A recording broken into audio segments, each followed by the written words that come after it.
There we go. Oh my god. Hello, QC2P. Carla, thank you. Thank you, Peter. I don't know why that was like that. Peter, you're repeating it. I understand, Peter, but now it's fixed. Got it, Peter.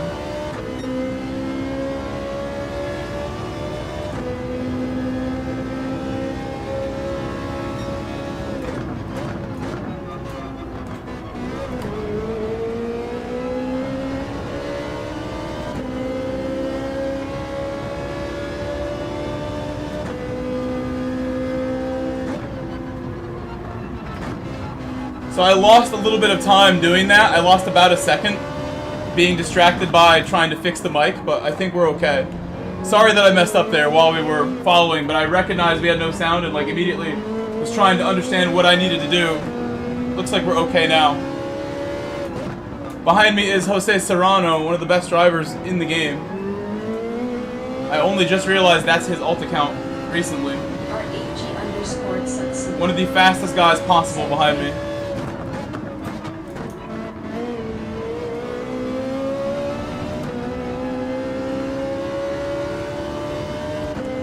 First gear could not have been so bad there because I got a better launch than he did, it seems. He's in the R8. My day's going great. What's up, Susu? Oh my god. We haven't seen you in a while, man. I remember when the day you subscribed, I remember really clearly like being honored you showed up here. How are you, bro? Baptiste, hello.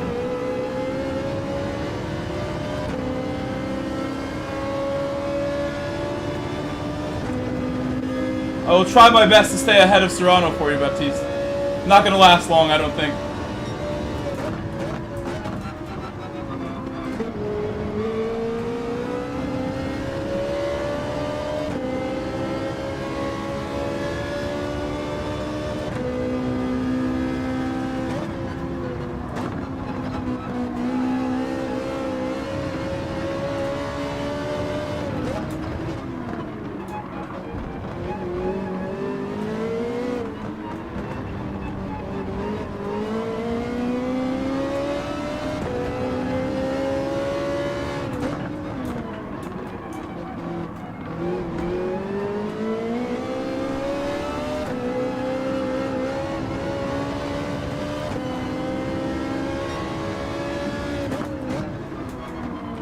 I'm gonna start using first gear every time. First gear was so good last time. Surprised I missed the apex that time, but just second. Also, Baptiste and anybody else watching, there are 2 streams going on. If you want to watch full screen, there is a full screen and a vertical stream. There's 2 of them.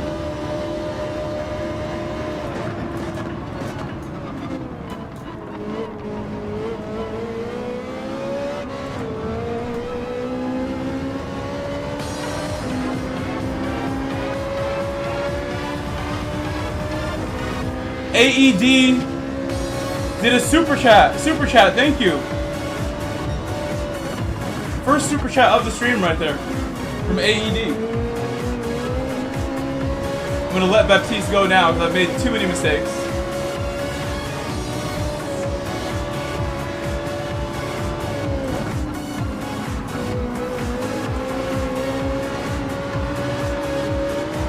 The chances of the R8 holding me up are minimal. So happy to let him by. Very unlikely for him to hold me up whatsoever.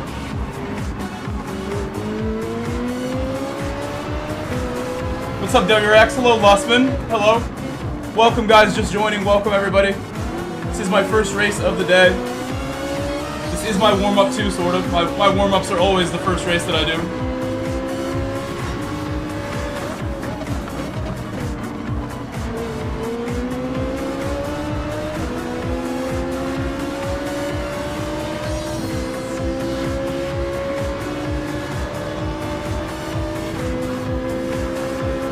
Thank you so much for the 36 AED from Fares Al-Mazri for the best YouTube channel name. So nostalgic, best days. Yeah, I mean, I'm a big fan of San Andreas, especially. Ooh, held it. Touched the grass there. I remember the day that I bought San Andreas in 2004. I took the day off school. I was in middle school. I was like, nope, we ain't going today.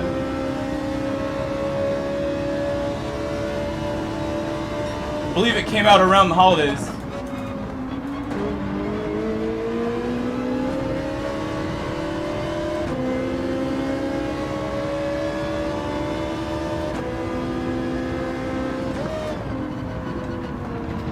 And when GTA 6 arrives, we will definitely be streaming GTA 6. I want to stream some San Andreas Remastered and some GTA 5 before 6 gets here and start my GTA streaming career here early.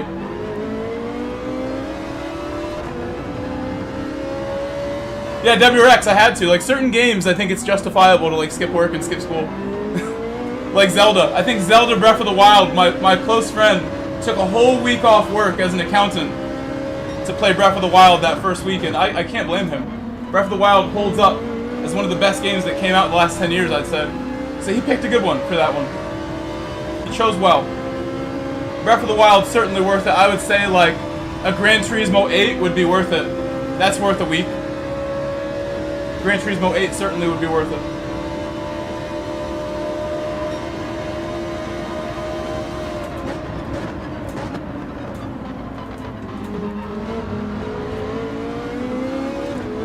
WRX, I wouldn't be too worried. GTA 6 and Rockstar know if that game's not perfect, that people won't like it and they'll fail.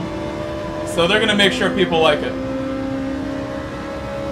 They're gonna make sure anything people don't like is gone. Because they can't afford for that game to do badly.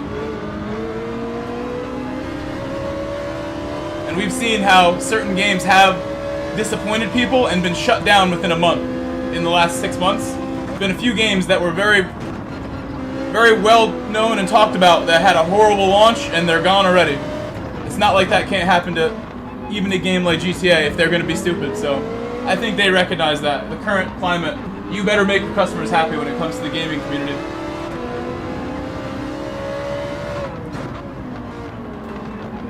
Because they will let you have it. So I'm pretty confident if there's something that's really outrageous that they're trying to do, they will take it out. They're not going to be able to do anything too crazy without the community letting them know.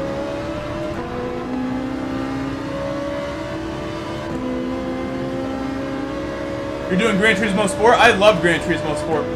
I love that game.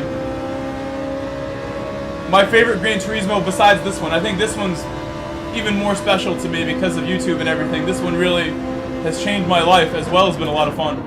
And made me a lot of cool friends. So this is going to be my favorite forever just because of YouTube and how this one got me off the ground. This one helped literally make this a career for me. And I'll never forget that.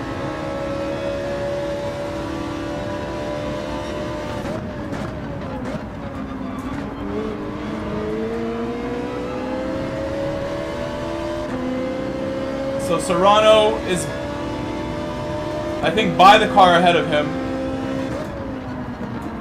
He's just now getting past Serrano. I feel a lot more comfortable than a few laps ago. I feel now like I'm not in danger of crashing. I feel a lot more smooth with my driving. It also has to do with the fuel going down and the tires warming up. But now that we've been racing a little bit, I feel much more warmed up than I did coming in cold, like I always do. It's part of the plan to come in cold every day.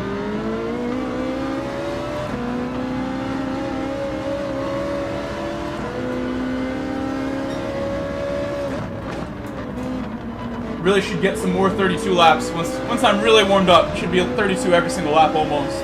32.8 every lap, 32.9 every lap is what we really need to be aiming for. At a minimum.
Yeah, if I'm coming in too fast, first gear is not going to hurt me too bad.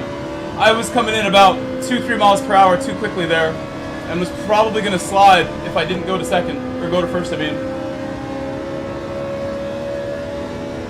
I didn't lose too much. I think the draft is the reason I lost an extra tenth more than anything. First gear is not going to hurt me if I need it to help me slow down.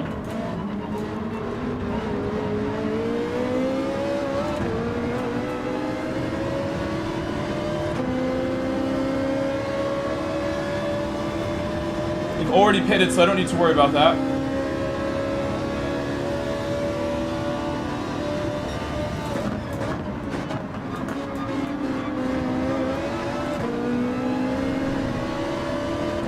I've never done a proper time trial session here. I haven't had like time to like sit down and set lap times.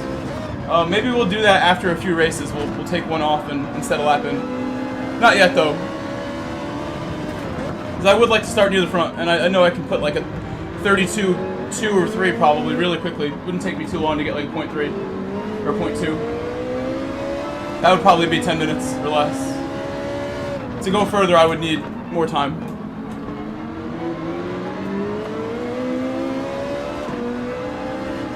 When I'm offline though, I don't usually get on and set time trial. It's going to be while I'm online streaming if I'm going to do it.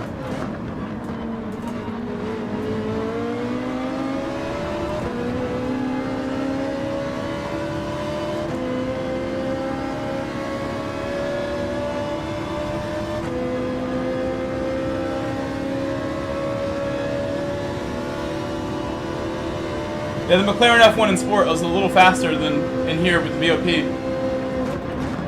In here, it's not one of the good cars to pick, but back then it was actually good in straights. And sometimes it's actually good in this game, once in a while. There's a combination where it's not terrible. But it used to actually have, like, a purpose. It used to be one of the fastest in a straight line. It's no longer doing that.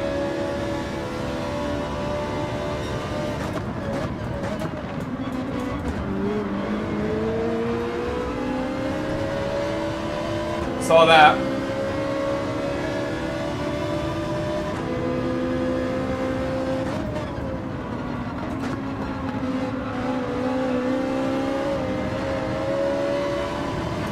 I think Serrano's still not that far ahead. He's only a second ahead of us right now.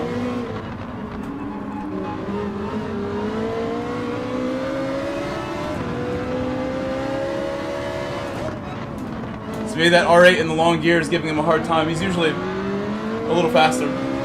I saw him earlier this week in the Ferrari looking very quick. Made me want to pick the Ferrari. So he's running 0.5s in it, 0.4s in the race.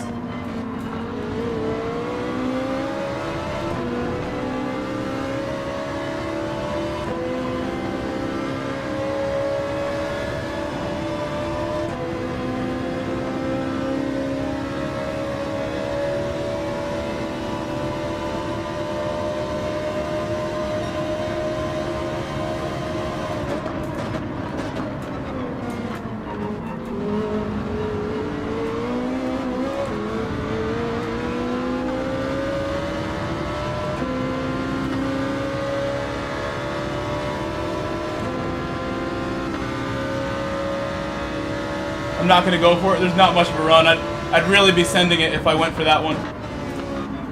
And there's just not enough of a run for me to want to do it. That easily could have been a move, but again, I think it might slow us down. And if I had more speed coming up on him, maybe I would have changed my mind there.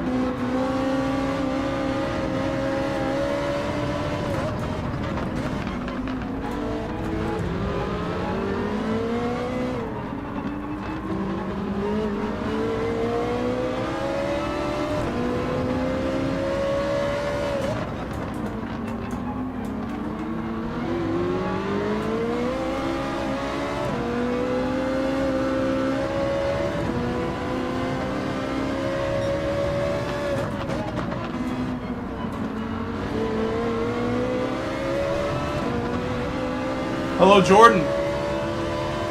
Jordan Man is back. Good to see you guys. I'm doing great. I had a great week. Took a few days off of streaming. I'm just really tired and stuff. after the Monday overnight stream, I think it does affect my whole week when I do that. Worth it, but it kills my week a little bit when I do a Monday stream. I definitely do feel more tired after doing that the rest of the week. No matter how I arrange it. My body's not used to it yet. If I'm gonna do Monday streams during the school year, I have to really find a way to adjust and make it easier on my body.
Final lap. I didn't even realize it's final lap now.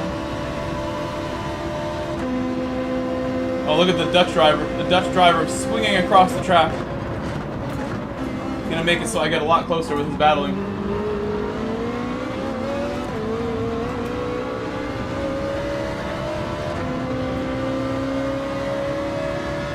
I think the last corner is probably our best bet.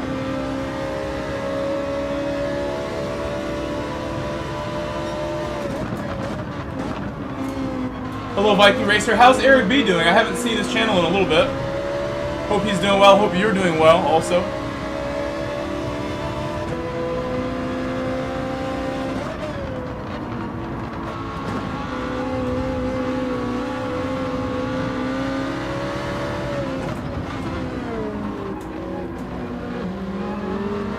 I was lining it up just in case. Not much you can do at this track. You have to really be patient and pick your spots. I think last corner is all we got. Last corner is best shot at getting an exit, and sending it anywhere else would require a lot of risk, and my first race I'm not doing that just yet.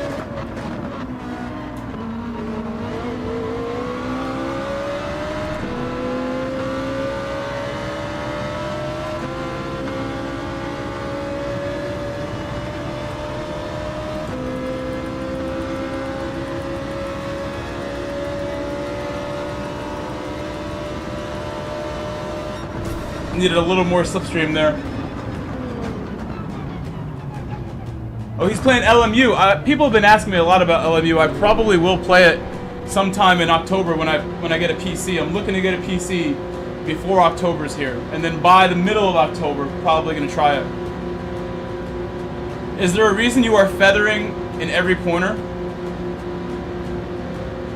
Craw, I think it's just my driving style. And when I'm less warmed up, which I'm coming in really cold, there was no warm up here. When I'm not warmed up, even more so, my bad habits and my driving style stand out, where you'll see a lot of weird throttle inputs where I'm overlapping brake and throttle. I am feathering a lot. There are people who compare my throttle technique to Senna, trying to be kind to me, but I'm actually not doing things correctly. I do a lot of feathering. Well, it'll be here soon enough, 3 a.m. And you know what? Black Friday, more than ever, is like not what it used to be. There are big deals on certain things, but not everything. I think sometimes Black Friday, people wait and wait and wait, and they think, oh, I'm going to get the best deal. And then the retailers surprise you like, psych, we're not going to give you a huge deal, but we know you're going to buy it because you've been waiting all year. And I've seen that 2-3 years in a row where the sales are not what you expect. Because they know you're going to buy it anyway. They know it's like you're weak to buy it. The psychology of Black Friday is interesting. Certain things definitely are cheaper, like a PlayStation membership, an iRacing membership, way cheaper, definitely worth waiting. There will be deals, but they sometimes aren't as good as they used to be. I remember, like, back in the day, Black Friday was like, there were like, like stampedes of people because the deals were so hot. And that's changed a lot, I think, now. Okay, no, I hear what you're saying, Croc. Cross said he's only been doing 4 months of sim racing. Yeah, if you're doing those kind of lap times, you're in great shape, Croc. You're a proper driver. You're not going to need a lot of adjustment to go fast if those are your early lap times. PS5 increased in price. Look at them. So they're going to increase the price so the sale is not as good. Look at that.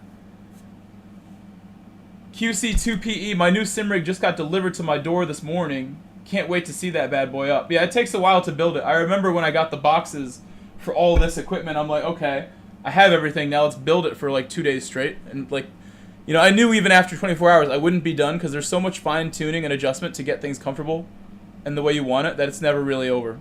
You're going to be tuning and making it your perfect way for a long time. Thank you guys for the 18 likes to start my stream. 18 is what we got.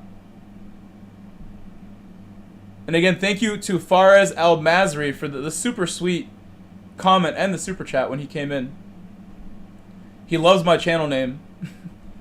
Which, I mean, I should have told him. It's not even just like my channel name. It's my name. My name is Grove in real life. People don't know that.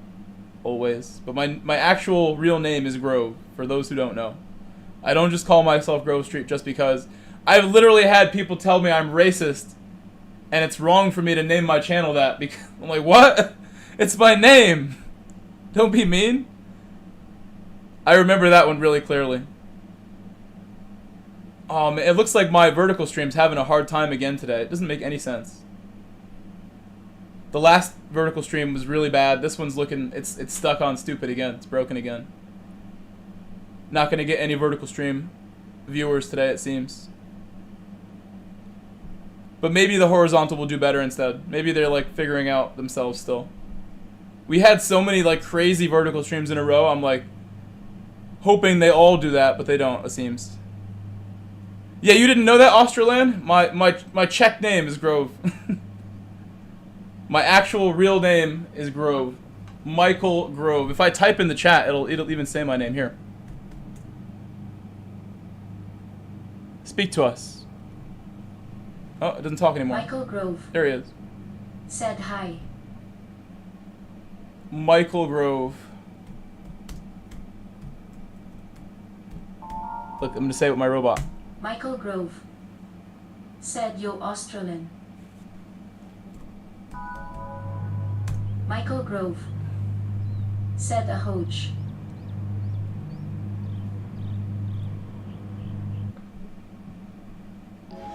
$22 likes now. We have 22 now. Thank you for the 22.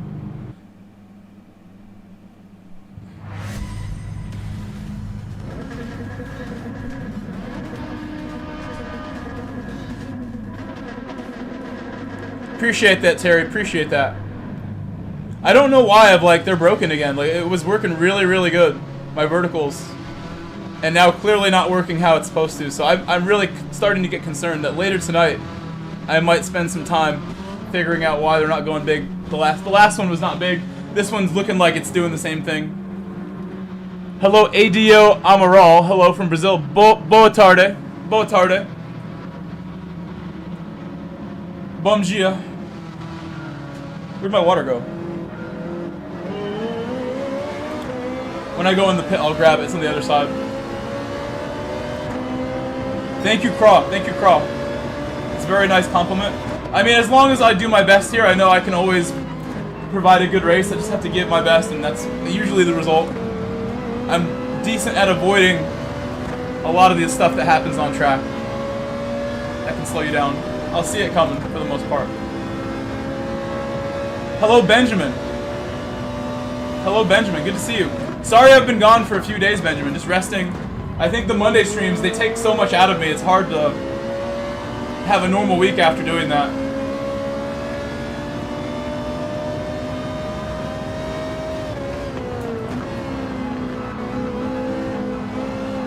The entry from the RCZ was too hot, there was nothing I could really do about it.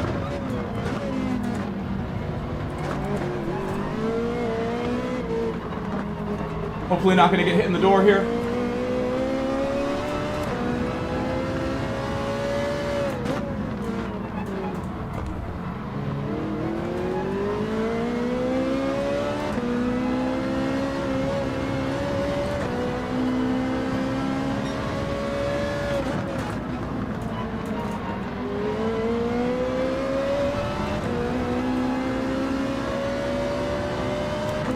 I was nervous about getting re-overtaken, I could jump into the pit right now if I was nervous. I'm losing slip so quickly that I am a little bit, even though he's not very close behind me, these two. They're not that close.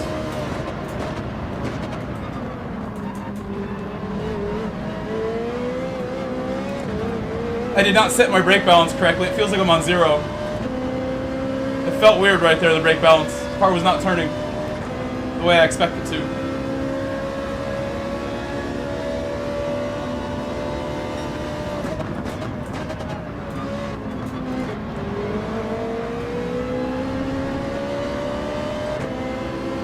Fonde made an aggressive move there, very aggressive.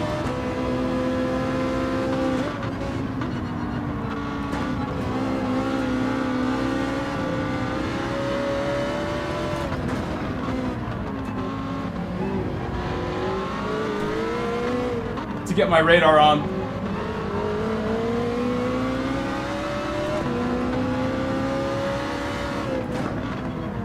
And I may pit because it looks like we're just going to have so much traffic on this lap, it's not going to be worth staying out.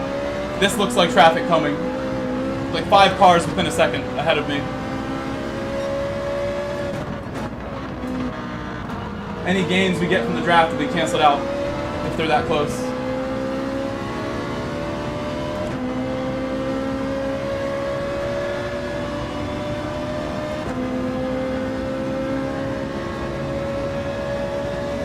One other car also saw what I felt. Fonde and his aggressive self thought, hey, I want to be aggressive and get some space. He also went to the pit. How do you cope with racing nerves and staying calm and not putting too much pressure or expectations on yourself? I would say, you know, while streaming, that becomes even harder, to be honest. What's up, Mike?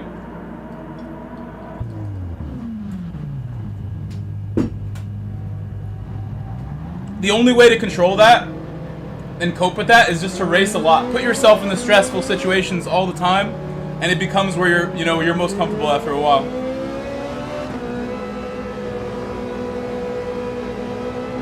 And just remembering that staying calm is the key. Once you lose your cool, it's all that much harder. I think any sport is like that too, where if you're not calm, everything is much more difficult. Anything technical becomes very difficult if you're freaking out and you're not calm. So staying calm is the biggest, most important part.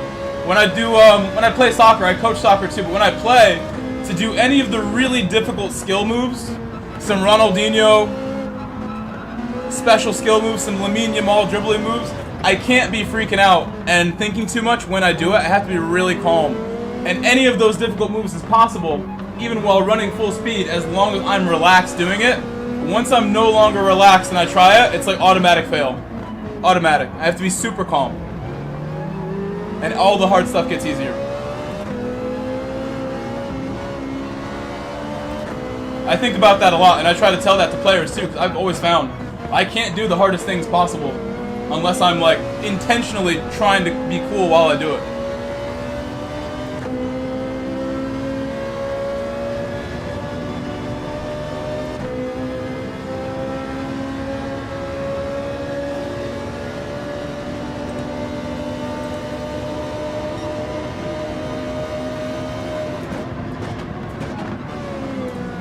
Fonde giving us the benefits of the draft right now. Hopefully we can trust his driving. I've seen him drive all week. He's been doing a good job. Aggressive though. I think we are coming ahead of people right now that were behind us.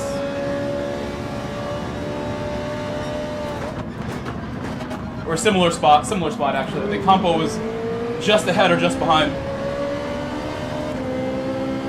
Smog Baxter has arrived. Hello, Smog. Hello, Smog Baxter.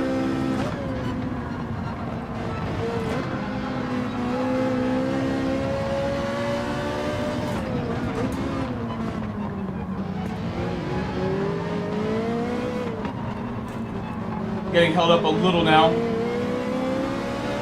Just a bit.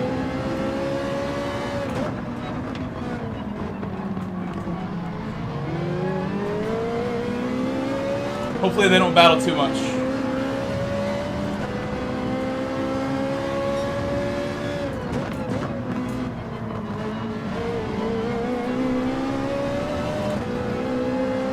little bouncy there, a little bouncy boy over the curbs.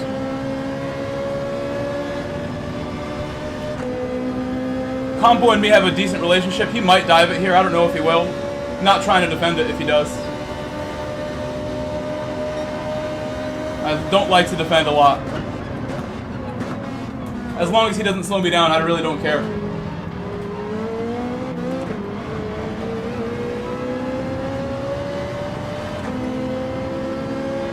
Only a small amount of time lost there. And I think if I defend, it could be a lot more. So maybe later we'll defend some more.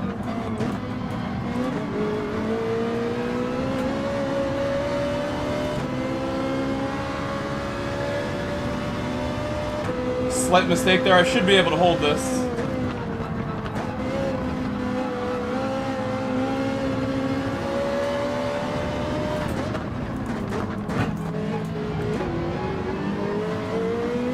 Slight bump on compo after I went for it on the brakes.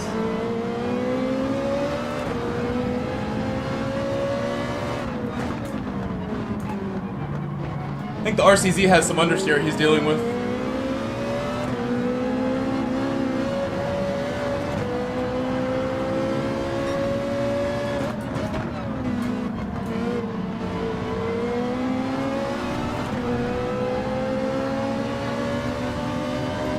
Now, if he defends here, I'll just bump him.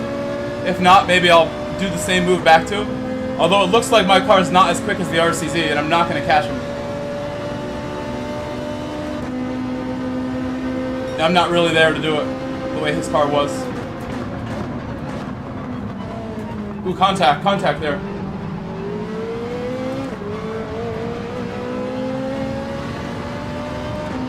Now we are battling, it seems, ahead. PIA, Payne, and Ifonde. France versus Italy ahead. That's almost an accident from these guys, not really being safe. That was a lot of movement under braking is what that was. From Payne. Payne did some movement under braking, it seemed.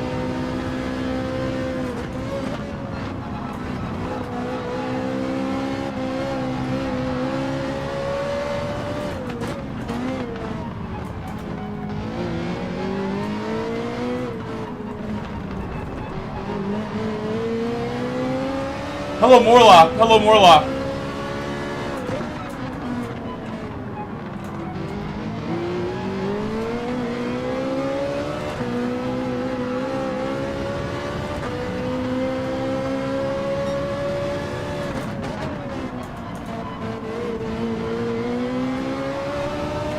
Oh, Lambo just lost it.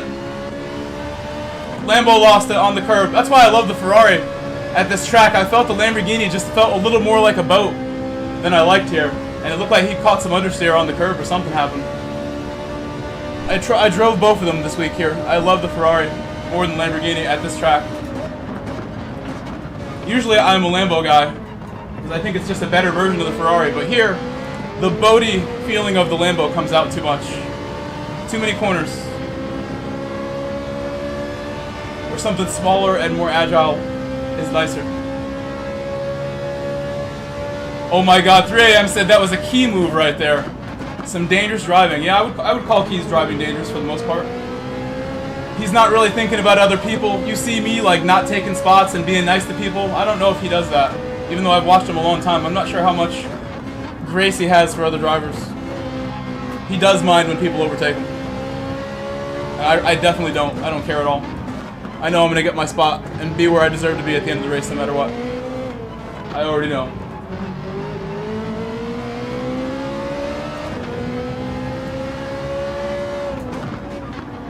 Oh, you like my thumbnail. Thank you, Peter Griffin. Does he mean my thumbnail? That was someone else's picture. I didn't take that one.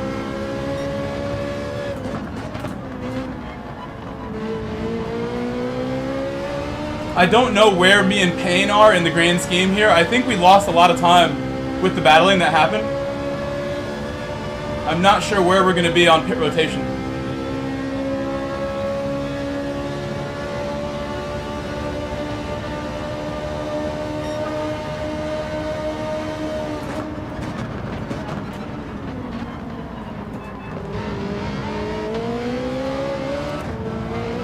Wow, I almost followed him, like, out of bounds right there.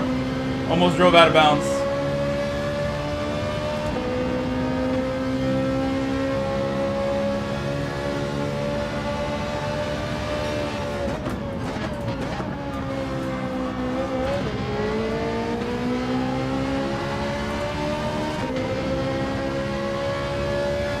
I don't want him to defend, I just want him to go fast. That's all I want.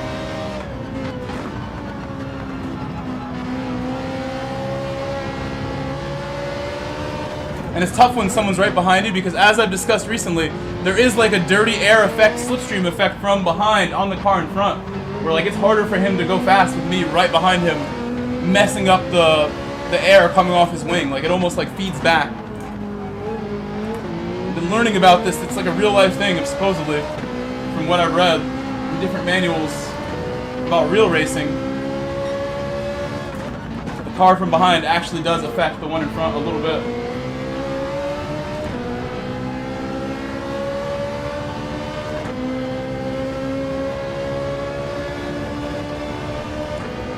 Based on the lap times, 31.1, 31.4, 33.6, 33.1, those really not that fast.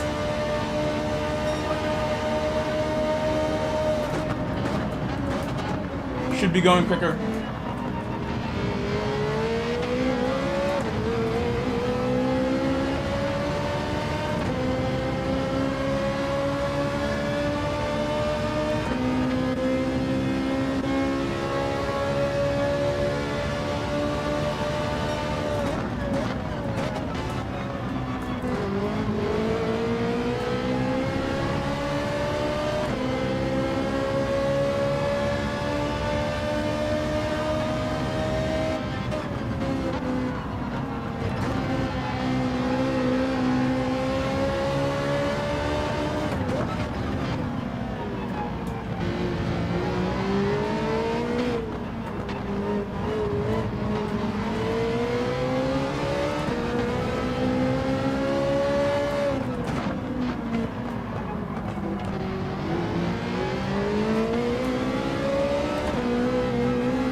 Payne is quite good at the final sector. His best area of the circuit is that final sector, final half of the final sector. He shows his pace every time.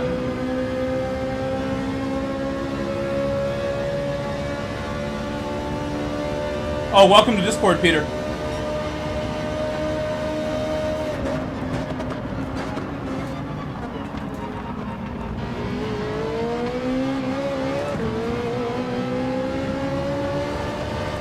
Car coming out ahead, it's our friend Bark, the Saudi driver, who we've raced him a lot this week. He's really fast also. The Saudi ahead.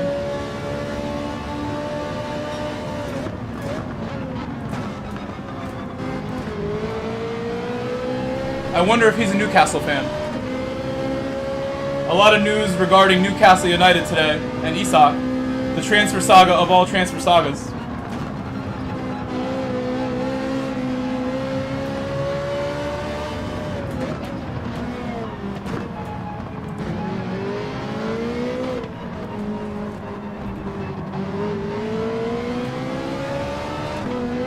We should all try Isak at our jobs. If our jobs don't do what we want, we won't play. Won't play ball with them. See what happens.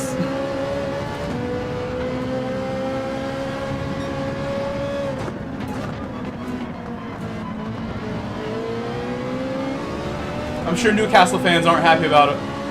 The whole situation. It doesn't help the club in any way for a player to do that. Disrespectful to the fans and everything, in my opinion. You don't really see things like that happen at Chelsea. There's been a few people who wanted to leave.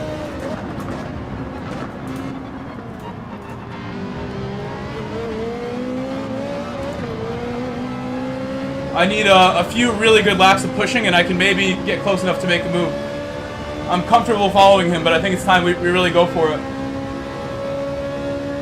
Gotta get a little closer.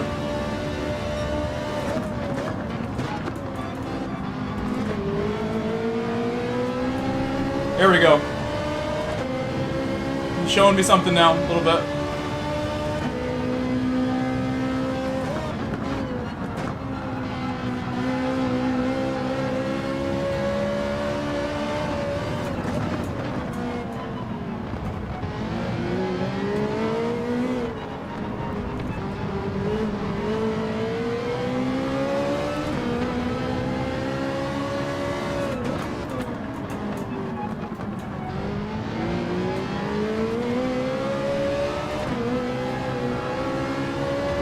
He finds a way to stay on the throttle more than me. I have to lift a little bit there. It doesn't seem like he does it like I do. We have two different techniques there. That was a better lap. That's the lap I needed right there. I'm going to have to give everything to catch him. We're in the same car and all that. I think this lap is a 32.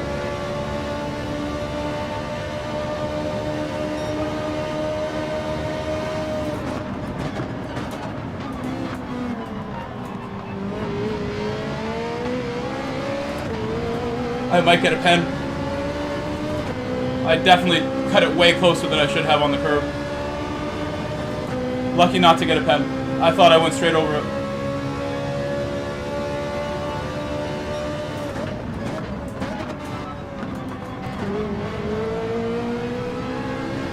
He's struggling. He's struggling right there. That's 2 laps in a row. He's totally ruined it.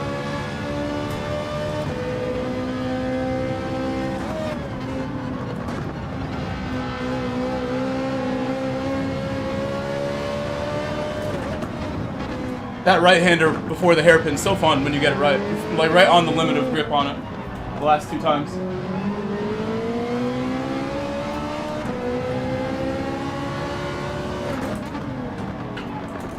Another good last sector from our friend here. Another good last sector for him. He gets it right. He has the perfect line every time.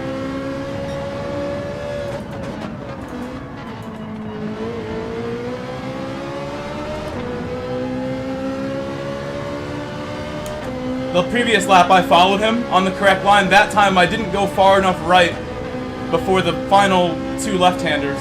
I was too close to the left side coming into it, and I had to lift more than him.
Laps to go.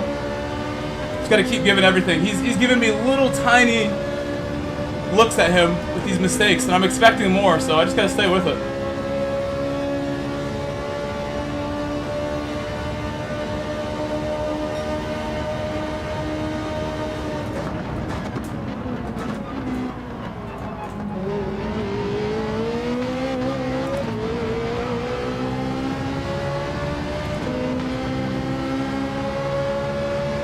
Now we're properly close.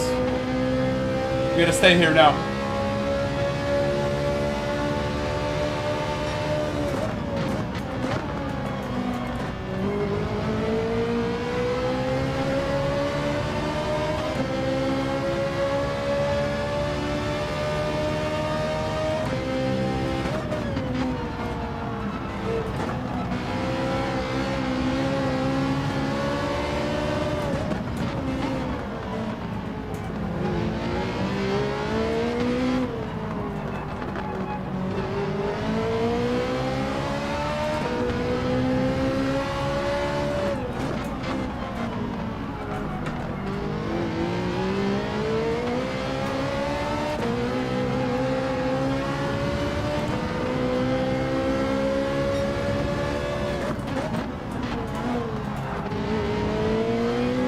his final sector bailed him out again. He's so fast there. It's so clear. He's got like a 10th on me every time in the final sector. I thought I did a good one there too. He's so confident on the throttle once we start going left.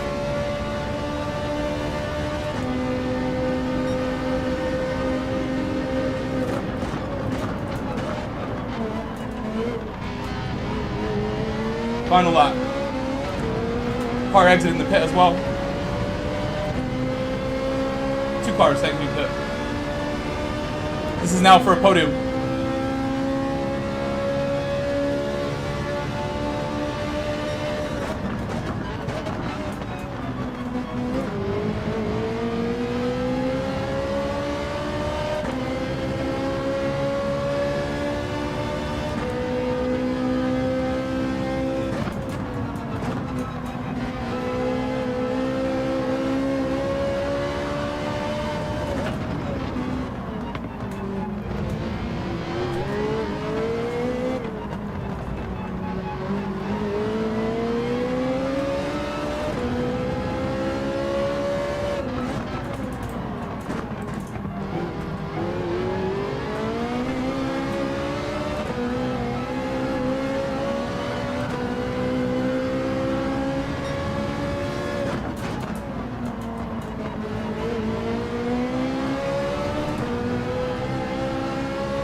It was really an excellent race. Such an excellent race for us, pace-wise too.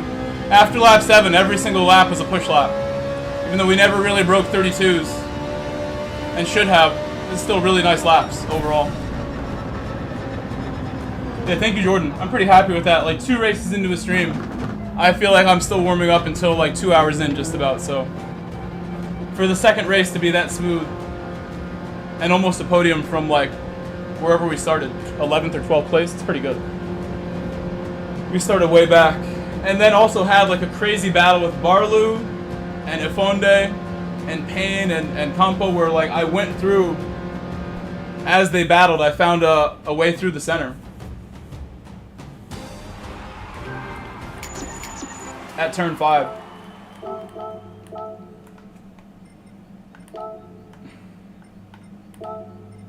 Nice job, Payne.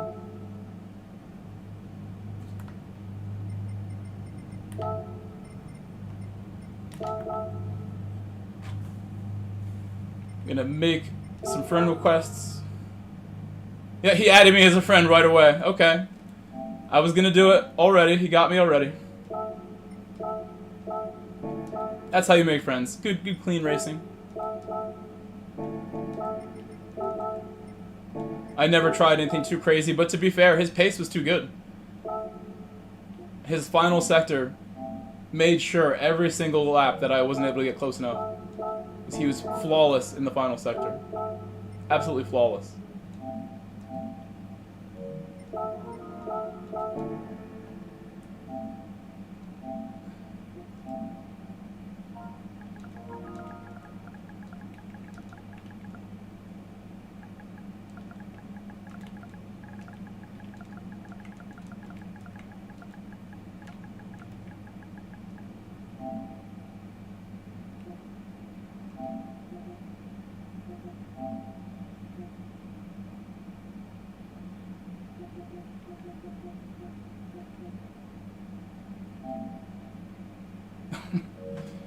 Okay, let's go enter the next one. I'm gonna add Serrano's alt account. He did not have a good race that time, it seems. Gonna add, this guy already got him. Barlu, I don't have. We got a minute to enter the race. I'm gonna do at least 2 more races, and then I have to go to work actually. I have work, I have a lot of work to do today. I have work from 4 to 8. And I wasn't even supposed to work today. I was told I wasn't supposed to work today. And then I got to work on Monday, and my boss was there. I'm like, yo, what's up? What's up? I'm here early. And he's like, hey, actually, you want to work on Friday? Can you help me on Thursday? I'm like, anything. How I always respond. Anything you need, I want to be the guy who helps. Should have told him you paying me more. You gonna pay me some more? You gonna make it worth my time? Because I could be home streaming instead of doing 4 hours of extra work just because I'm a nice guy, but we're gonna play the nice guy card and just show up today. That boss, I'm waiting to see like a contract from him for the new year. Like I should get a new contract for the fall and spring, where I was gonna make my demands clear again. I've already told him I want to get a raise from $47.50 per soccer team that I coach. From coaching 2 teams, I wanted a raise from $47.50 to $5,000 per team, so an extra $500. And I'm still waiting to confirm that. Knowing I did an extra day of work for him, he should be even more open to my demands here.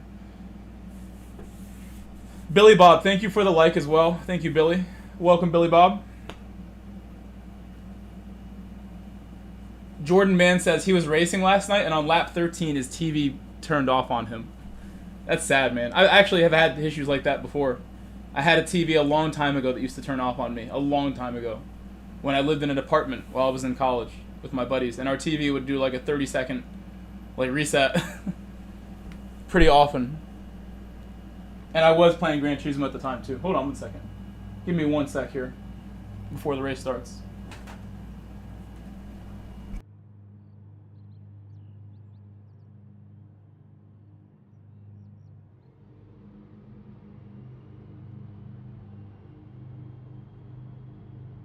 Alright, we're good. Okay. Stream looks fine. Vertical stream still extremely dead. Plaka's here. Plaka's here as well. We've moved all the way up to P5, so a lot of people left the race. Like Payne is gone, Efonde is gone. All the people who were starting ahead of me are now no longer here. Significant amount of them left. So you would think that's going to make it even easier for us to get another P4 or better. Oh, you have a timer on your TV. I wonder if that was the issue with mine back in the day. I bought that TV for 20 bucks in the end. It was my roommate's TV. I'm like, can I buy it?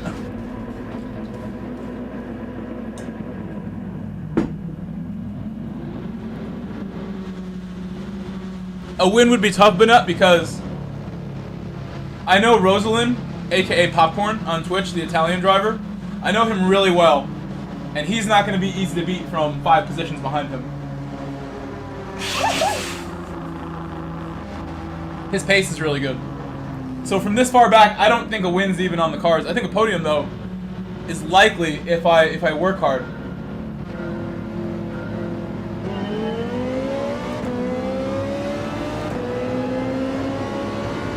Last race I showed I can work hard and stay consistent for a long race. We'll try again.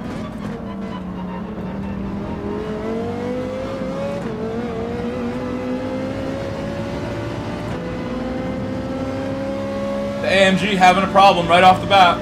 AMG understeer. He's defending too.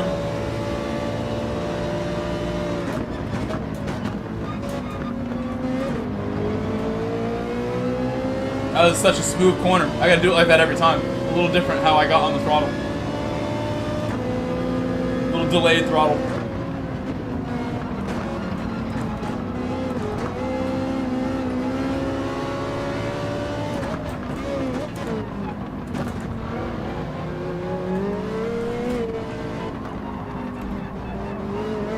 I've gone a bit wide there and opened it up too much. I was alongside and then he had every right to close that one because I just didn't take the corner well.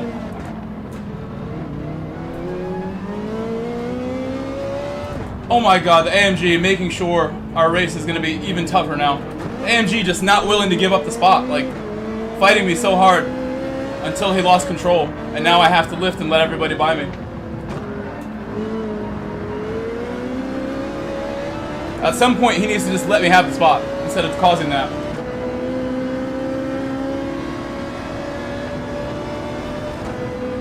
What's up, Wenchy? Wenchy. I was gonna go in the pit, but the cars ahead did, so I don't need to now. Wenchy, welcome back. I'm sure you've just seen what happened. Struggles with the AMG driver. Not doing his best to keep me safe.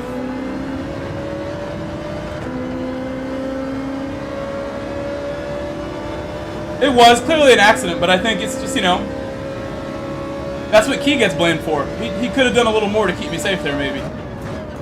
Just do a little bit more to make sure that people are safe around you.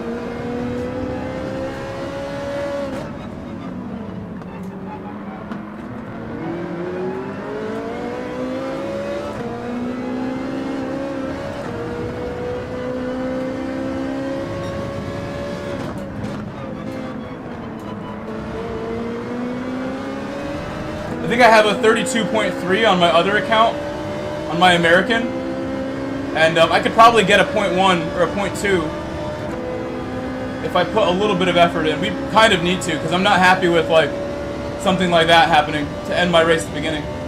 Jordan, we'll see you. I will be back tonight, Jordan. I'm going to try to get on right after work. I'm going to be done at 8, so I won't be home until like 9-ish. Won't be ready till like 10:30, but that's not so bad. And then tomorrow morning, I actually have my first day of work as a teacher tomorrow. To go in tomorrow. No students yet.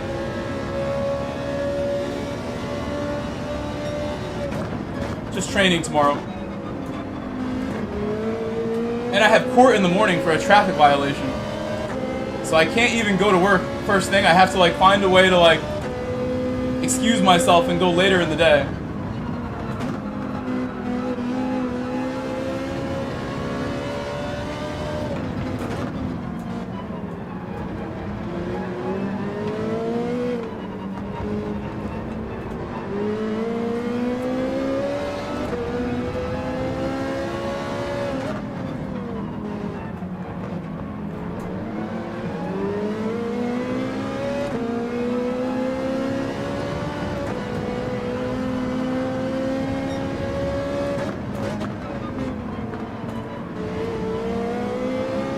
I sort of don't want to go in the pit yet. I believe if I do, I'm going to get held up by the guys who just went in. They should still be ahead of me, the cars who just pitted. I'm glad he's pitting. Take it out of my hands. Thank you. I mean, the traffic violation's not even a moving violation, though, Winch. It's kind of mean. I got pulled over for having no insurance or registration by a cop that was scanning, so I didn't even violate. I got scanned while I was at a red light and pulled over and given an $800 ticket, which is why I'm going to court for it. So I've had that same violation like 6 months before that, and I had a $50 ticket. And then in another town, a wealthier town, I got an $800 ticket, whatever it was, for the same thing. The cops were not nice in the rich town. They were very mean to me. That's the only time I've ever been pulled over in such a way also where my plate was scanned.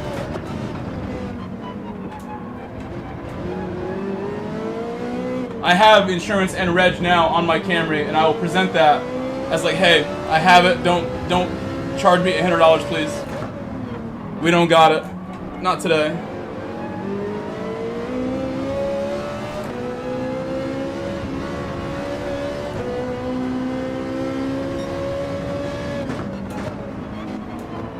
Wenchie, I am the smartest, calmest, safest driver on the road. I promise you, Wenchie.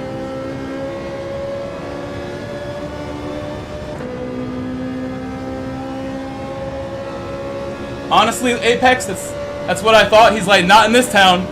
That's what he told me. He's like, not in this town, we don't.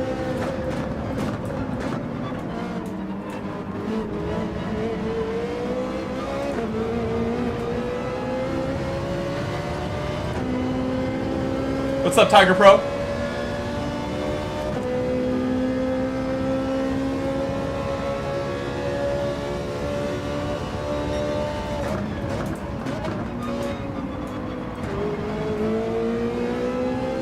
It's okay. Honestly, I should have had it registered way before that. It saved me a lot of money not having insurance for like 2 years, honestly. with a mortgage and stuff like that, at one point I was paying like $300 a month in car insurance, and I just didn't renew it. And after this incident where I got the $800 ticket, immediately is like, okay, we're gonna go get insurance now. Enough of saving money. And I got my best rate I've ever had as an adult. I have a $100 insurance a month. Up until recently, they raised it to $130. But still, the best insurance rate I've ever paid in my life.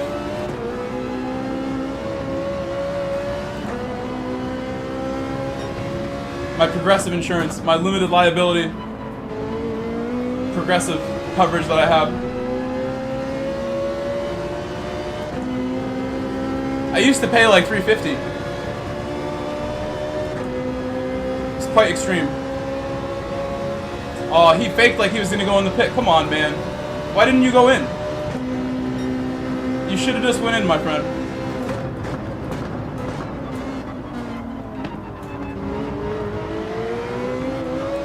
I think we're gonna get held up a whole lap by him. No doubt about it, really. He wants to defend. You can already see it. The signal's on. The defense is coming. There's no way I get an easy look here. Or is it? Or is there? How polite. I love that. Tried to make it clean. He's pushing me a little bit.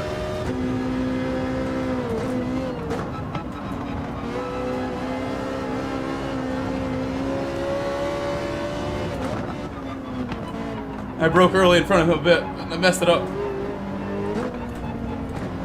I might have had a push. It felt like I just messed it up on my own.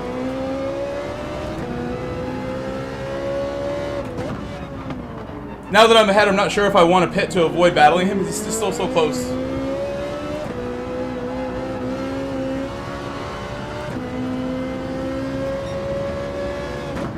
I'll probably stay out.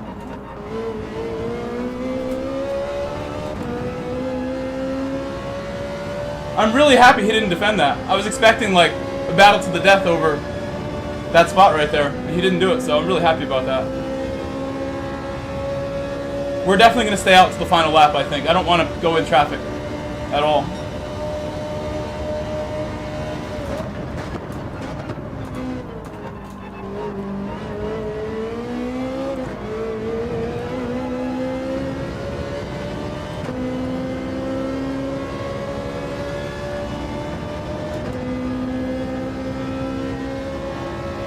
That's really nice.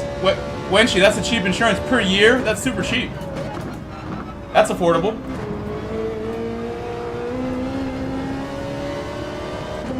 $200 a year, what's that per month? That's nothing. 20 bucks a month?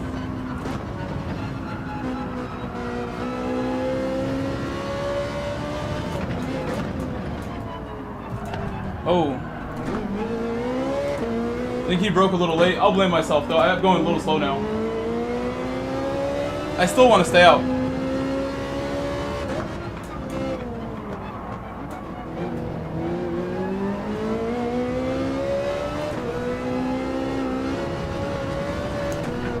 What am I doing? Too close to the inside.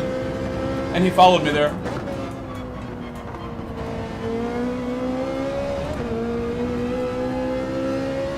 So since the previous lap, I lost like a whole second with that one. Really ugly lap. I lost some focus.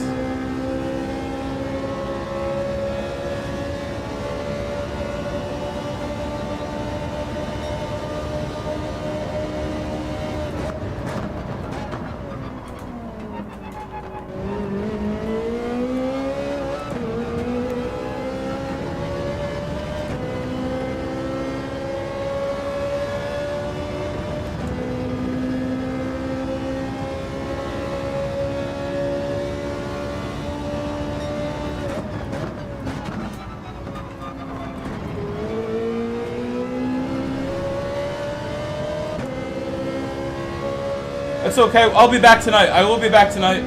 Took a couple nights off, but tonight I will be here. Been trying to relax my last week of the summer. My last true week of summer. Ends tomorrow. No work Saturday, Sunday, actually.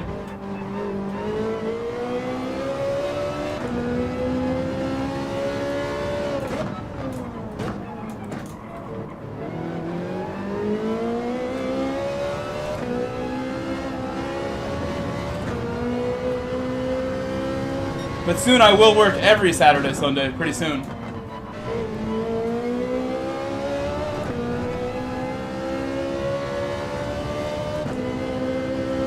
This will be my last Saturday off until around November. And same for Sunday. Sunday's going to be every Sunday. Multiple soccer matches to coach, and they're going to be far away typically. But to me, that's not even work. Like, it's going to be fun. You get paid really well, and it'll be fun.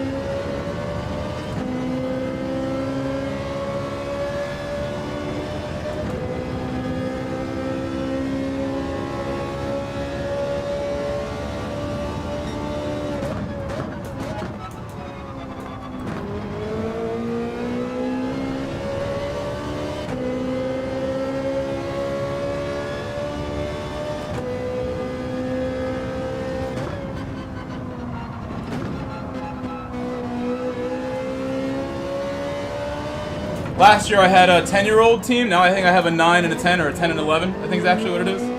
A 10 and an 11. Which for me, I think that's the easiest age to coach. Because they're pretty, like, engaged when you're telling them things. They want to be there for the most part. Any younger, any older, they might not want to be there as bad.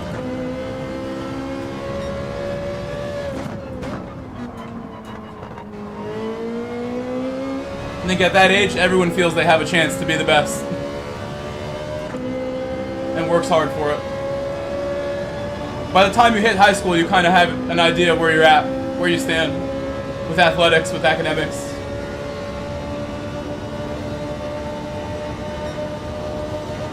What's up, Crooked? Hey, I've been loving the LMU streams. I watched your morning one yesterday. A little bit. And I didn't chat, but I was watching. Enjoying watching the LMU. You do a great job. Great driving.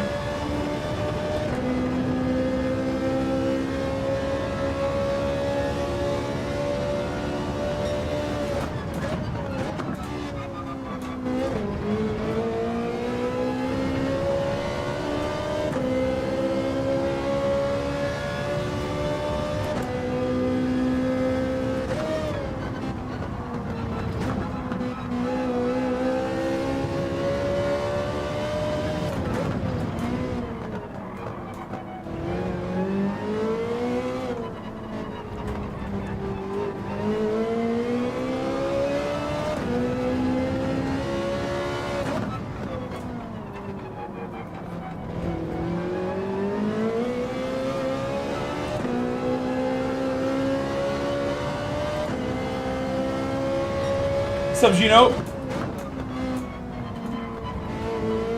I'm still gonna pit at the end, guys. Remind me on lap 14. Give me a pit reminder on lap 14 if you can. We got taken out on lap 1 by a Mercedes AMG that didn't leave a lot of room and then bumped me off when he made a mistake.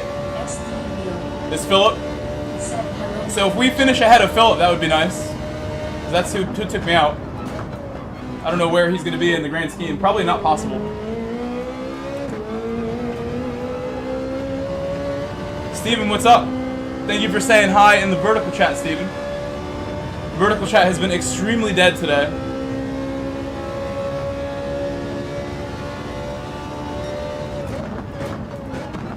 Hopefully later tonight my vertical streams do well, because that would be 3 bad ones in a row. 3 slow ones in a row after like 2 weeks of greatness and glory.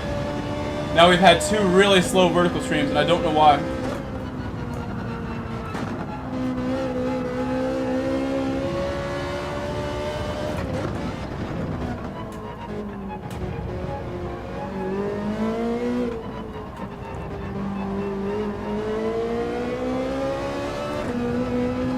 Hello, Wadadley. Yeah, it's not YouTubing. YouTube's not YouTubing right now.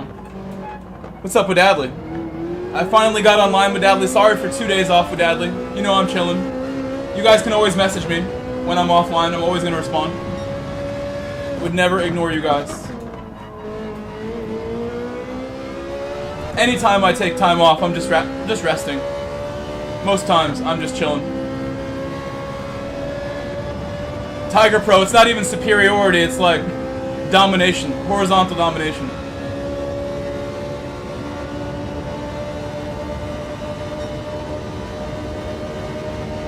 I can do one more race after this one, and then I have to get going to my extra day of work.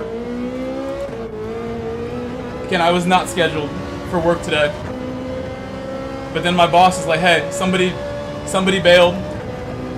Can you make it? I'm like, anything. Anything you need, ask me please. Make me the one you ask.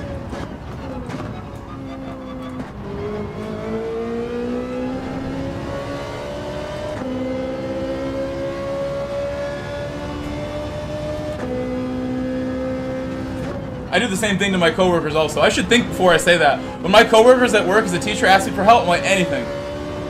I shouldn't say that all the time. I'm too nice when it comes to helping out. At the end of the year, when we're packing up all the books and stuff and all the teaching materials, like I literally did like way more than I should have done. People were like, "Why are you helping everybody?" I'm like, "Why not? I'm here, right? It's my job to be here. I'm gonna be here regardless."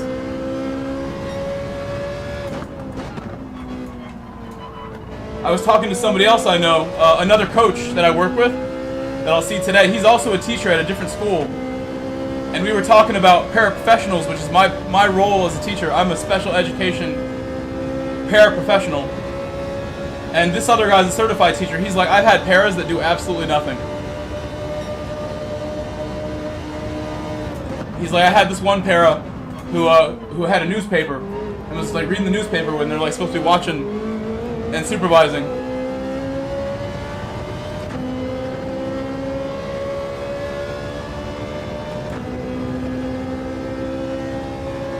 Yeah, you should spam the box reminder real soon. Start spamming me. It's box reminders.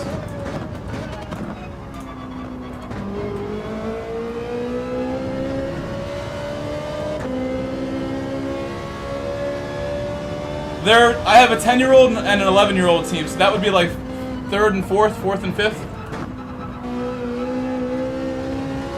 Depends when they're born.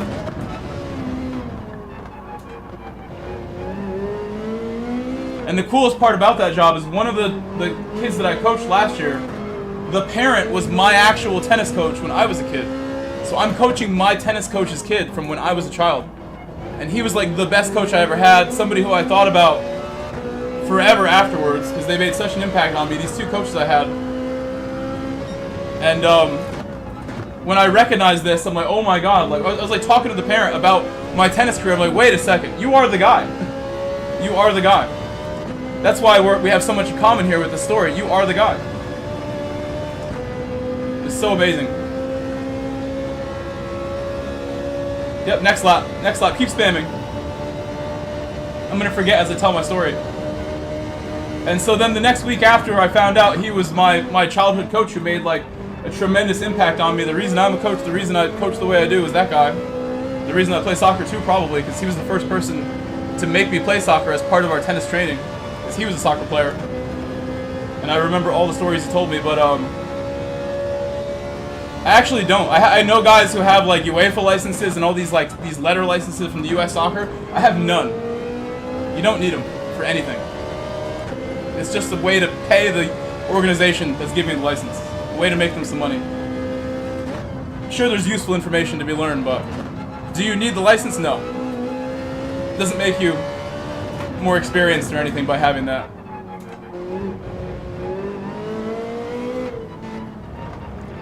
The week after, though, that I recognized my old coach, his wife came up to me and invited me over to a party at their house, because they were having a party for another coach that I had as a kid. There were two of them. It was Matt and JP.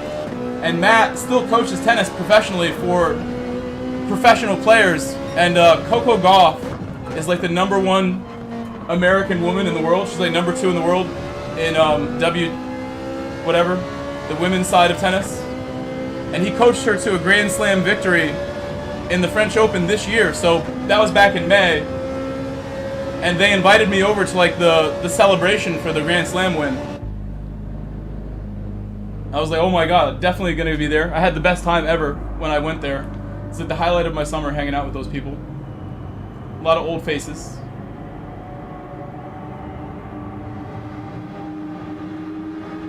Oh, of course, I think any man or woman in cricket, like, we're programmed to want that.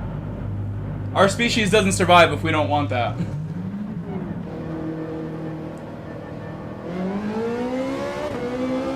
The school I work at does have a soccer team, even though I work at an elementary.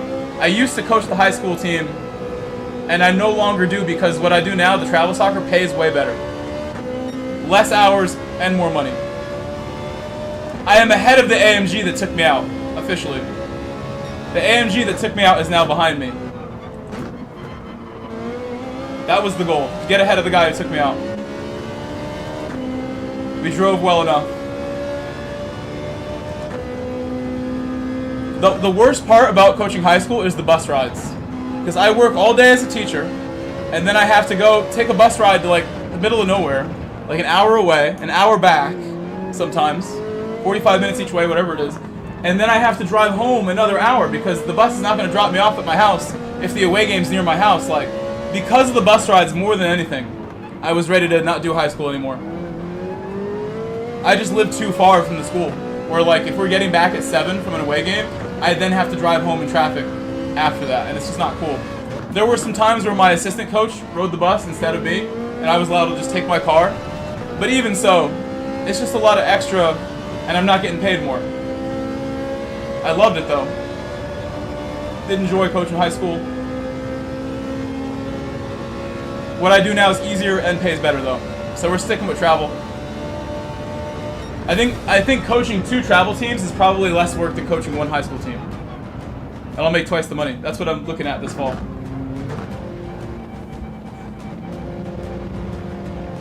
Yeah, cricket, I'm very open to it, especially after becoming a soccer coach and then a teacher. I look at having kids way more optimistically than ever, knowing that like I would be a good parent. There's no doubt about it now.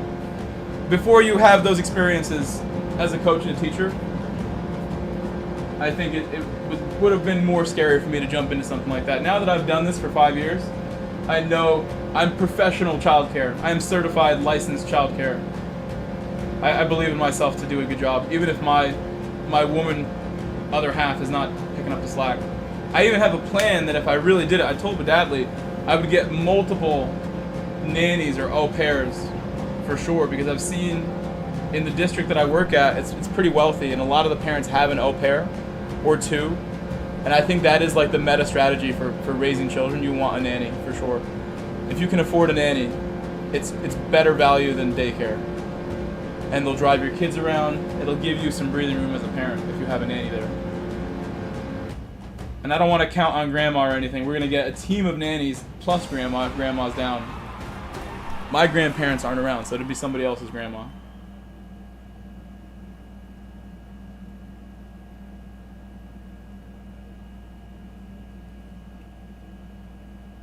No, it depends. You know, I think daycare is no better though with Dadley, and that's why I say that daycare is like a full mortgage. Daycare is even more. So I think the value of the nanny is way better. You might as well just get a nanny. You find someone who wants to take on that role, and I think that's the way to go.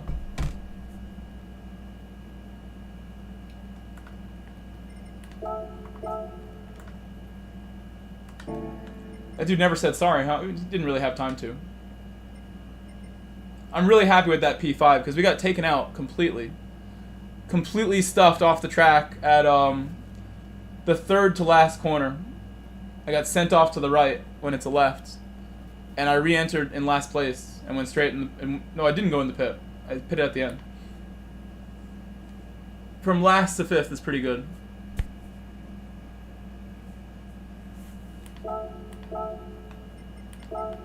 This is the last race because, like I said, I've got to go to work, and got to be there at 3:30, and it's now 2 p.m. So I think if I'm done at 2:30, I can let my dogs out, take a deep breath, not jump out of my house, fly in the car.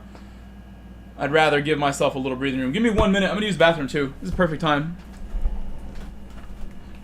Yeah, the government should regulate it with Dadley. I don't know what it's like in the East, but in Arizona, you aren't gonna find a nanny for less than. I've heard of nannies that'll work for like $500 a week. If you give them room and board, $500 a week is like typical. I think that's worth it.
I'm back. Checking my phone. Thank goodness. YouTube finally paid me. I tried to go get some shopping done before the stream, and my YouTube check was sent by Google today. But it wasn't there in the morning, and I was like, damn, I'm going to have to go shopping after the stream now. But it is there now, thank goodness. Some money to get me through the week here. Alright, we're right behind Philip again. This is the last race. Work right after this.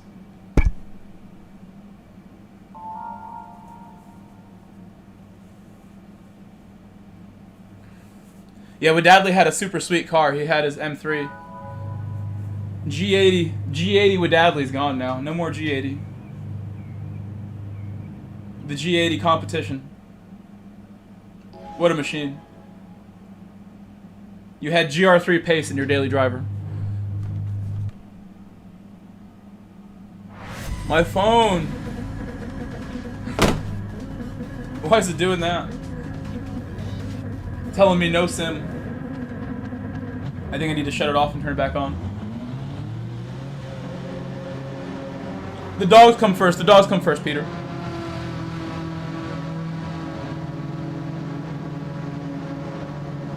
Speaking of dogs, I gotta let mine out one more time. And pick up dog food on the way home, even though Petco might be closed.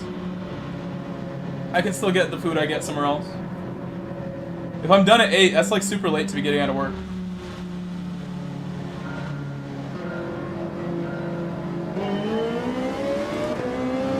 I get Origin dog food or like Whole Earth Farms, the two brands that I get. Nutrish, a couple of the brands that my dog will eat and enjoy. But Origin is the one that my old dogs back in the day used to like a lot, and I think that's probably the one I would get if it wasn't so expensive. The price just came down. It used to be like 100 a bag. Now it's like 70 again, where it should be. I have a Chow Pyrenees. Oh, he moved so late in front of me, this guy. I'm glad I paused as I said that, because that would have been an accident. He should not have moved back. If you're going to take the corner from the inside, then don't come back outside. That could have easily been me going right through the back of him. Oh my god, this car is like...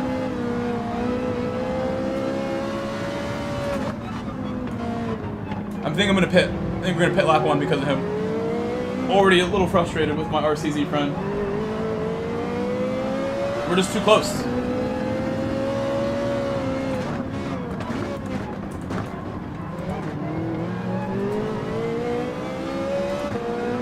Alright, actually I won't pit now because now we have clean air once this penalty ahead is served by the guy who took me out last race by accident.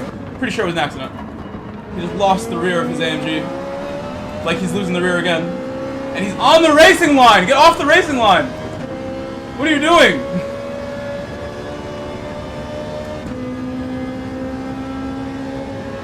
In Belgium, they serve penalties on the racing line. I have a Chow Pyrenees and an Afghan hound named Harrison. Coda and Harry. I spent a lot of time with them the last few days. I think Harry had an accident a couple days ago, and I had to like wash his whole bed and stuff. The second time in a week that I had to bring him outside and clean it, like give him a bath outside again. He's older and he just like, he will take a dump sometimes and just like not get up. I don't know if he's not noticing it, like he's in his dog bed once in a while and he just like will not move, or if he does get up, he'll like smear it on the couch and stuff. You know, I have a couch cover and stuff, but he's pretty ridiculous with stuff like this. It's overwhelming for me, but also preparing me for future disgusting messes if I ever have kids. That dog has tested my patience with this stuff. But he's old, so I give him a break. I can't be too mad at him. I don't even think it's an age thing. I think he's just like, he has honestly been like a special needs dog his entire life. A lot of weird behaviors. Abnormal behaviors, so it's nothing. I don't even think it's old age. He just does what he does. Harrison is a very strange dog.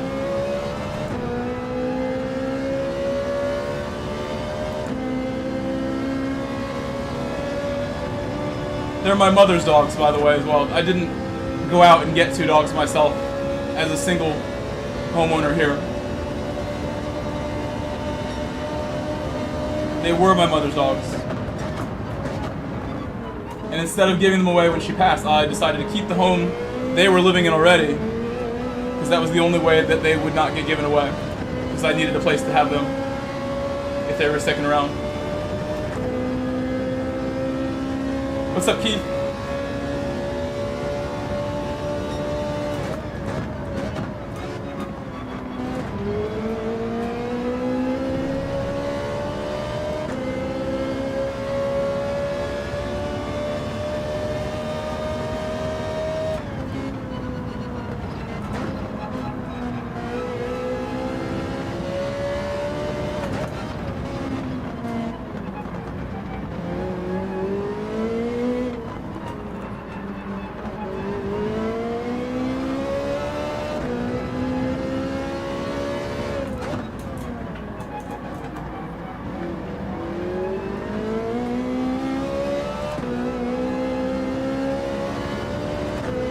A good one.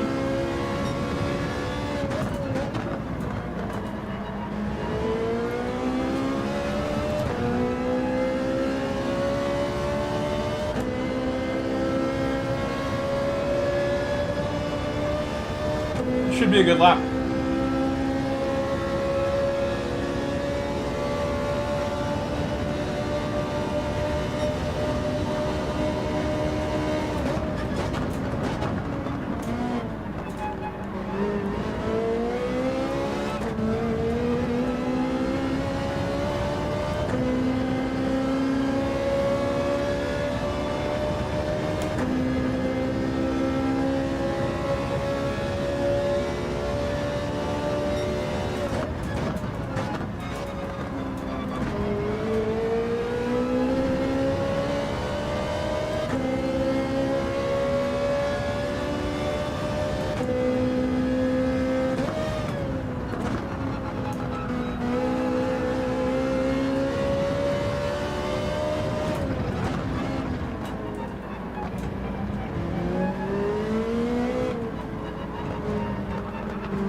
It shouldn't be demoralizing with Adley. It should be the opposite. It should show you that it's not that hard and that you can do it.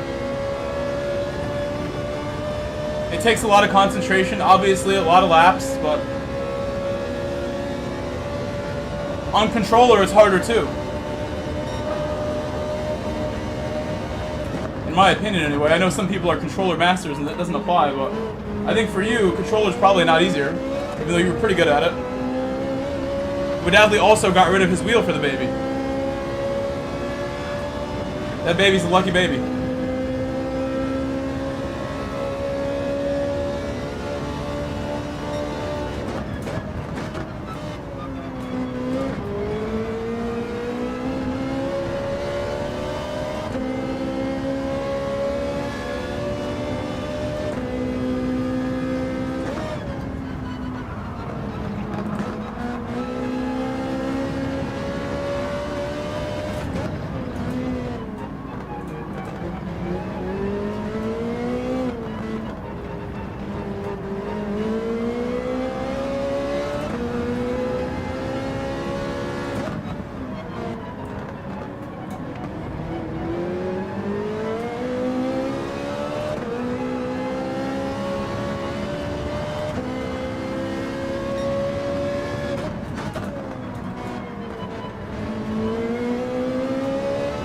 Rosalind's going so fast now.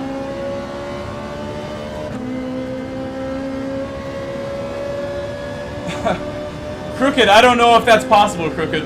If you don't give me any help, I'm sure it'll be hard for me. I don't even think Alien is like a real thing. Like, I think of my fastest friends that set world records. I can think of any one of them. You know, Alien is like a term that is it almost like makes people think they can't get there, and that's why I don't like it. Anybody can get to that level. You gotta just work. I've seen how it's done. It does take a certain type of person, but you can train yourself to be that person. If you're not calm and cool and collected, you can develop that. Because it takes that a little bit.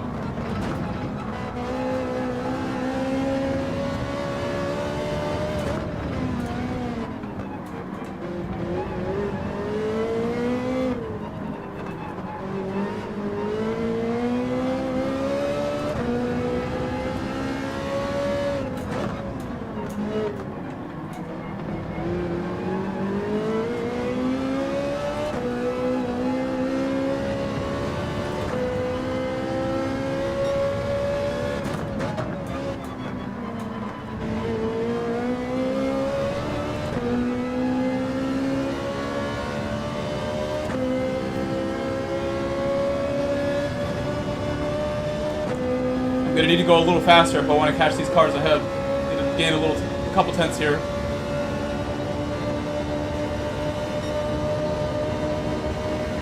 And for some people it'll be half that modality. It'll take less for some, more for some others. I think it takes me more than others, really, when it comes down to like the actual hours and minutes. So, you know, that's like the key thing, just being patient.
I think these are two RCZs ahead of me, and they're both like drafting each other. So they just have that little bit more pace than I do on the straights. I lose them a little bit. What's up, Jay?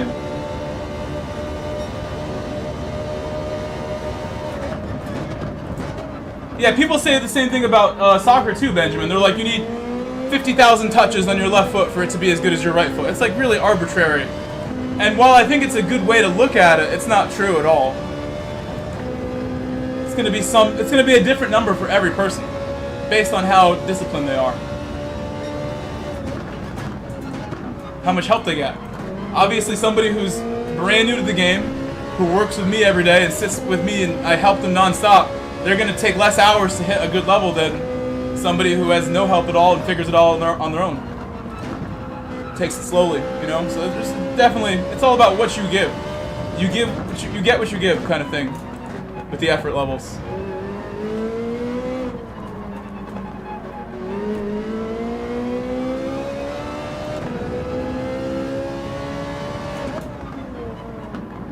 Soccer's the same. It's really the same. A lot of sports, as well as driving, fall into the same sports metaphors and good habits are good habits in anything.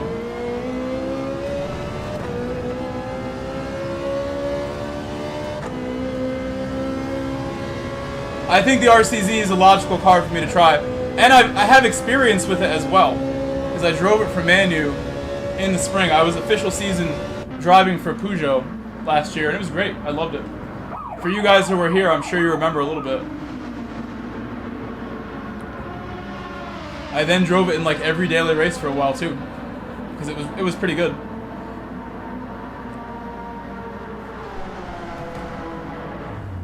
All right, I'm going to work right after this race. Enjoy these final laps. I'll make them good. I'll make them good. I don't know if we're gonna catch these cars ahead though.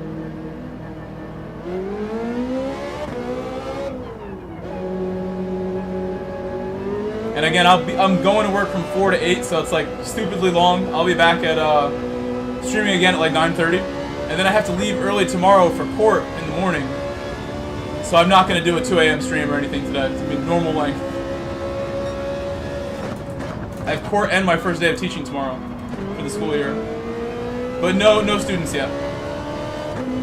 Just training for tomorrow. Mandated reporter training. PLC training, which is like like MMA moves if you need them to take down a student who's like becoming a danger to themselves and others. You have to like do holds and stuff. They train us on those. We do refreshers. I actually had to do one of those last year for the first time ever. I'm gonna be really nice. Let him go. I have respect. A lot of it for this guy. You know, he raided my stream one time on Twitch. I had Twitch going back in the day, and he raided me with like 300 people once. And the same moment he raided me on Twitch with 300 people, I had just hit the button to end my stream. I remember that very clearly. How nice he was.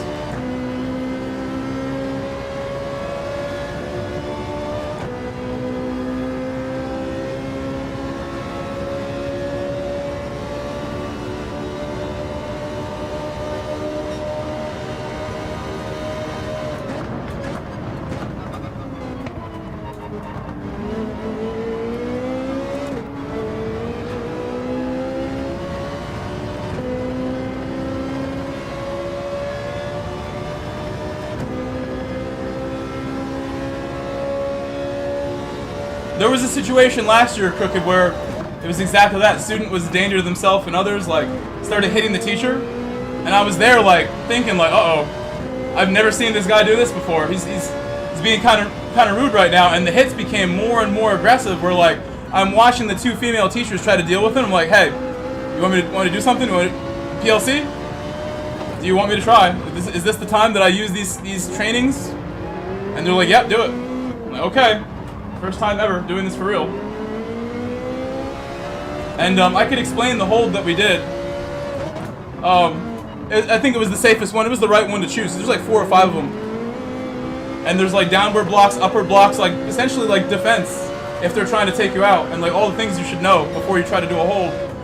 And the hold that I went for was one where you're like sitting down with them like on your lap, essentially. And you have one arm, you take one arm like that, other arm like that, and then you do the same with your legs. So your legs are like locked on their legs and your arms are locking their arms. So essentially, you look like a starfish, you're just holding them. But at that point, they can't like punch or kick, and you have to just watch for the headbutts. And there were some headbutt attempts that I was ready for, and I did not receive a headbutt from the child. And I probably had it in the hold for like 30 seconds until the principal and like everybody arrived. Like, they were losing control until I offered, like, hey, do you want me to do it? Like, the training? This is looking bad. That child's a big one, too. He's a kindergartner, actually. Which is super strong. He was landing hits on the back of his para that, like, made such a thud in her back when he hit her. I was like, damn, he got her good. It sounded like it hurt. Right in the back. A big old thud. And that's when I was like, hey, this is kind of out of control right now. Are we doing this? You want help? I'm here to help.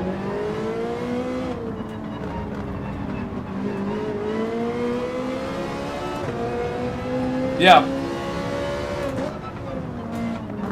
He's probably 120 pounds. 100-pound kindergartner, which is crazy.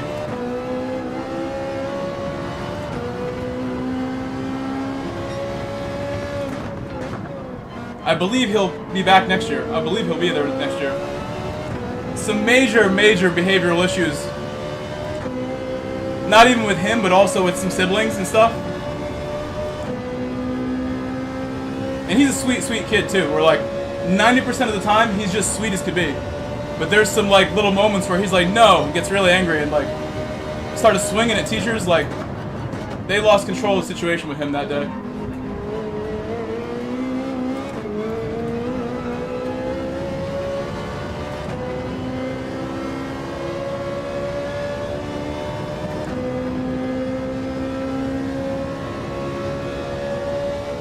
I think that started because he didn't want to sit down for like them to do the reading or whatever they were doing. He's like, nope, and just got up and like started going crazy. Hopefully I never have a situation again where I have to do that.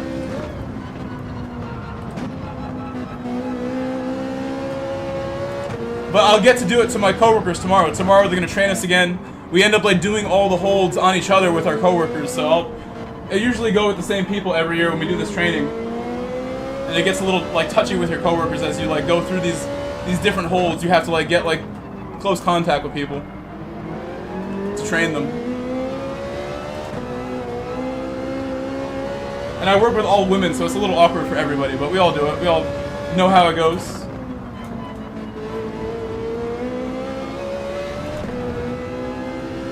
It usually goes by quickly too, even though it's like a full 7-hour day of like lectures and activities, training for the year. No, it's not, and that day actually stressed me out a lot. I remember telling James about my day that day, because James is one of my closest friends, and feeling pretty stressed out when I told him how my day went on that particular day.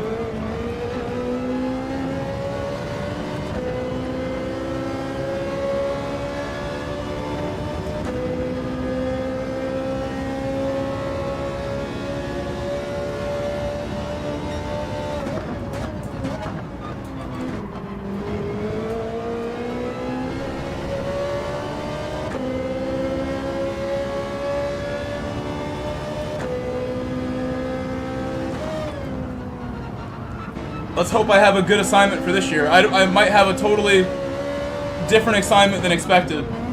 So we'll see what I get this year, what they give me.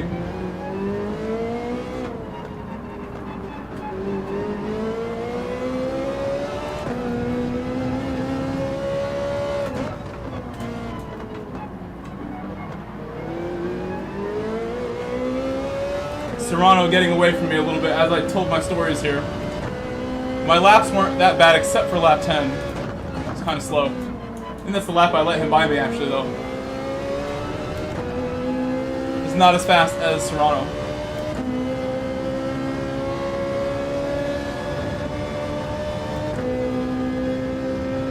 Oh, my coworkers are so great too because they're all teachers, they're all very thoughtful, sweet, organized, well put together people. I have some amazing coworkers that I've never had better people to work with, honestly, never ever. I remember working as a car dealer at Toyota and selling cars as a sales and lease consultant, and my coworkers there were far from what I have now. They were annoying.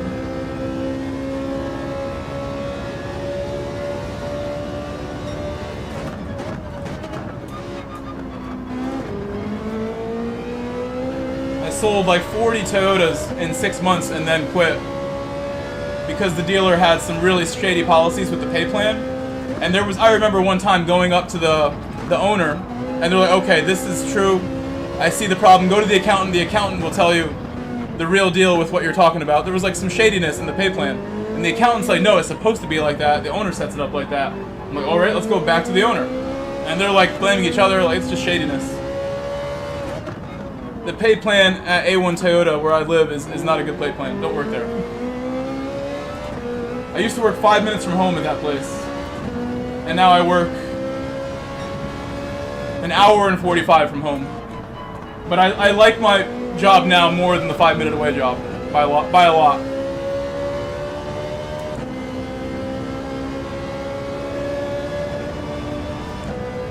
Yeah, I was ready to like do whatever it took to make $100 grand in a year. Like, I really wanted to make some money back when I did that. That was 2019 and I hadn't made any money as an adult yet at that time, nothing significant. I was determined to grind it out no matter what it took, but then I realized this is probably not the place to do this. Anywhere but here would probably be an easier way to make money. Essentially there were no commissions no matter how many cars you sold. You would only get a bonus if you sold certain target numbers.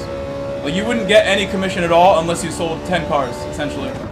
If you got 9 in a month, you get no commission. You just get your $500 a week flat rate. And if you sold 15, you sold 20, you sold more than that, you get like a different bonus.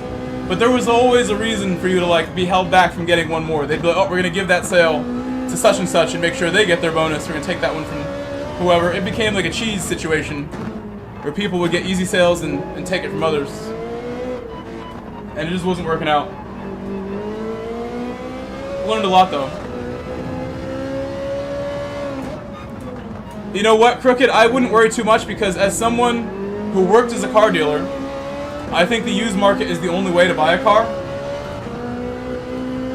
And I think the car market for used cars right now, while it's kind of scary, it's really not bad, especially where I live in the Northeast. If you live in California or something and cars seem out of reach, come to the Northeast. We have some cars for you. There's a lot more options at reasonable prices. I see people in California willing to pay $20,000 for Toyota Sequoias like what I had. I had 2 Toyota Sequoias that are old SUVs, and people will pay like $20,000 for a 25-year-old truck that has 200,000 miles, and they'll post that in a group for Sequoias and be like, hey, is this a good deal? 250,000 miles for $20,000 on a 25-year-old vehicle. And they'll ask that as a serious question. I feel sorry for people in California if anybody feels that's value and has to ask that question. I bought my 2 Sequoias for $500 and $1,800. So I could technically buy like 20 more of them for the price of that one person trying to get the one.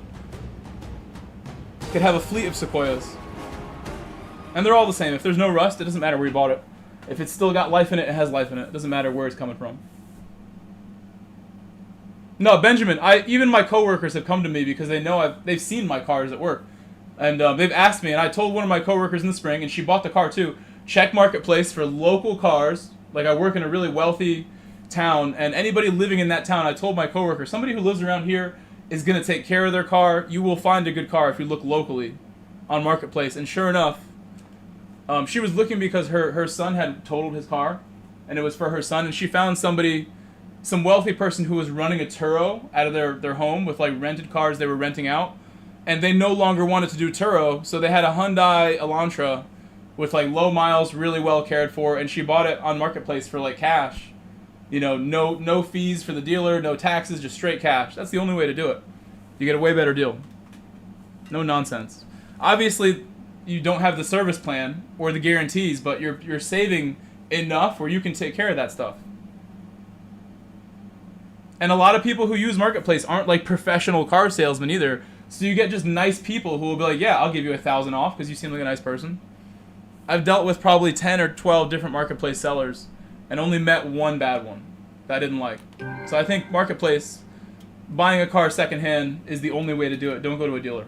Wasting time. Wasting money. Only go to a dealer if you have like a plan and you know exactly what you're going to get, what you want. Then I would say do it. If you have like an eye on the dealer's inventory and you're watching their inventory and there's like the car you want in some weird color they can't sell and it's been there for like 6 months or 3 months, I think that's when you go to a dealer when you know you have some leverage on them, because they're always going to pull that card on you and try to leverage you into doing something you don't want. So when you go to the dealer and you know what their situation is, you know that car's been there way too long, that's when you should go to the dealer, because they'll end up giving you the deal because they don't want that car there for another 90 days. Look at the inventory if you're going to go to a dealer. Go look at their stock and find the one that's been there the longest. Usually there's going to be some orange car that nobody wants. Or some like green color that nobody's interested in. I'm ending the vertical stream. I got to go. Bye-bye, vertical. And I'm going to end the horizontal now too. Vertical, very sad how that went for today. Not looking good. I have to figure out something tonight with vertical. It's broken. Officially broken for some reason, compared to the last 2 weeks. I will see you guys later. Bye-bye, Benjamin. Thanks for hanging out with Dadley, too. Thank you, Susu, for stopping by. Crooked, I'm going to watch your streams anytime they pop up on my feed, Crooked. Guarantee it. Your stream is great. Guys, check out Crooked's channel. You can click his name or type his name in. He does some sweet LMU streams and some GT. Figure out which car you want, Crooked, and then have a look at Marketplace. Said CYA. Bye-bye, Peter. Bye-bye, Benut. Bye-bye, Tiger Pro. Bye-bye, Jay. Said peace, everyone folded hands.